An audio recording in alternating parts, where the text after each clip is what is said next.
আসসালামু আলাইকুম এভরিওয়ান। আজকে আপনাদের সঙ্গে ইউনিক একটা রেসিপি শেয়ার করব। আর এই নাস্তাটি যে এইভাবে তৈরি করা যায় এটা আমিও আগে জানতাম না।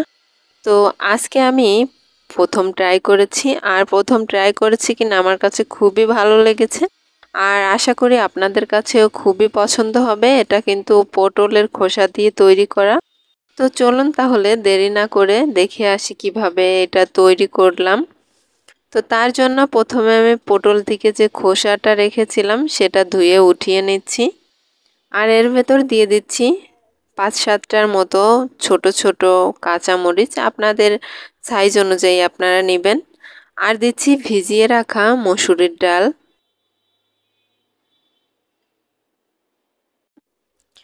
এখন এই সবগুলো উপকরণই আমি একটা ব্লেন্ডারের জারে নিয়ে নিচ্ছি। এটা ব্লেন্ড করে নিব এখন। আপনাদের যদি এটা ব্লেন্ড করার জন্য পানির প্রয়োজন হয় তাহলে সামান্য একটু পানি ব্যবহার করবেন, তবে বেশি একটা পানি কিন্তু দিলে হবে না। দেখুন আমার ব্লেন্ড করা হয়ে গিয়েছে। এখন আমি এটা ঢেলে নিচ্ছি। আমি কিন্তু একদম ফিনিশ করিনি, সামান্য একটু ছাবা রেখে দিয়েছি, যেহেতু আমি এটা পাকোড়া তৈরি করব তাই আমি পুরো মিক্সড করিনি। এখন দিয়ে দিচ্ছি হাফ কাপের মতো পেঁয়াজ কুচি, সামান্য লবণ আর সামান্য হলুদ। এখন ভালো করে উপকরণগুলো মিশিয়ে নিব। আর হাত দিয়ে ভালো করে একটু চটকে চটকে এইটা মিক্সড করে নিতে হবে।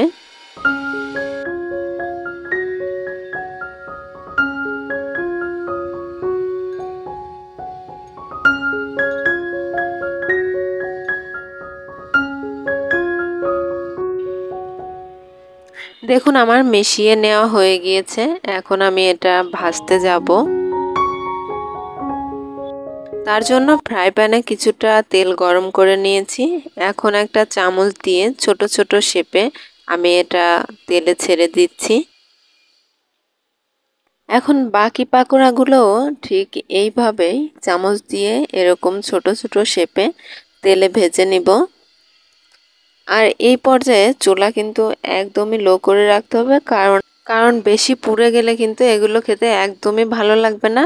ছোট ছোট যে দানাগুলো পুড়ে গিয়েছিল আমি সেগুলো টেস্ট করে দেখেছি যে পোড়াগুলো খেতে একদমই ভালো লাগে না। আপনারা এখানে ডালের ভাগটা একটু বেশি দিতে পারেন, সেক্ষেত্রে পাকোড়াগুলো অনেক স্টিল হবে।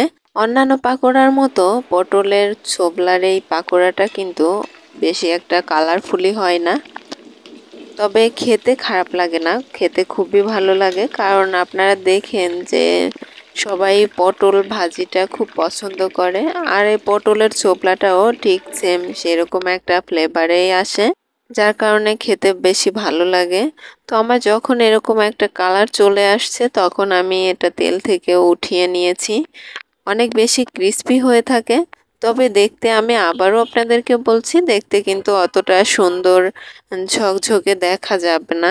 তো এটা টমেটোর সস দিয়ে পরিবেশন করলে খুবই ভালো লাগে, তবে গরম গরম পরিবেশন করলে অনেক বেশি ভালো লাগে। তো এই ছিল আজকে আমার খুবই সহজ এবং খুবই মজার একটা রেসিপি। আশা করি আপনাদের খুবই পছন্দ হয়েছে।